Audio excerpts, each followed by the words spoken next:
du buzz du moment. C'est Kurt Zouma, c'est un footballeur français d'origine centrafricaine qui est au cœur d'une affaire assez sombre. Il joue actuellement du côté donc de l'Angleterre, à West Ham, et on a vu donc une vidéo de lui en train de maltraiter un chat. Et cette vidéo-là, donc âme sensible, se tenir, fait le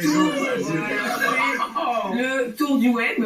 Vidéo, tout le monde en a parlé donc sur les réseaux sociaux. Une pétition a été mise en place, 150 000 signatures pour que des sanctions contre lui soient prises. Et effectivement, eh bien, West Ham a annoncé cet après-midi avoir infligé à son défenseur la plus grosse amende possible, à environ 300 000 euros.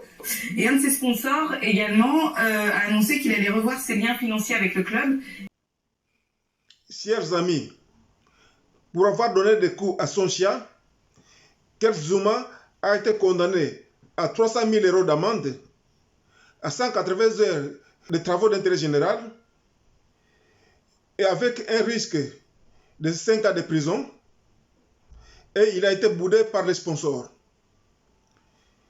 Ça montre donc qu'il y a eu des progrès en matière de protection des êtres vivants.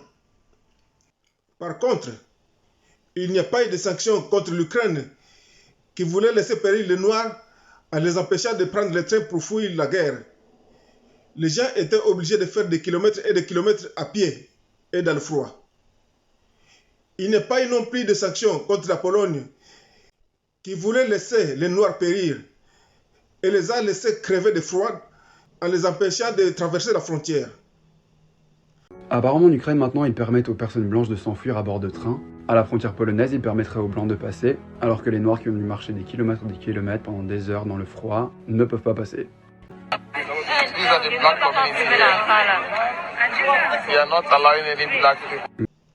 Et cette affaire n'a pas provoqué autant de stupeur que l'affaire du chien maltraité.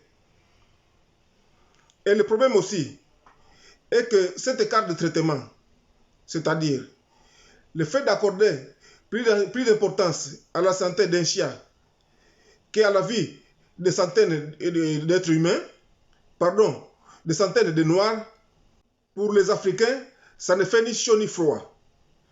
Et ça, c'est encore plus inquiétant.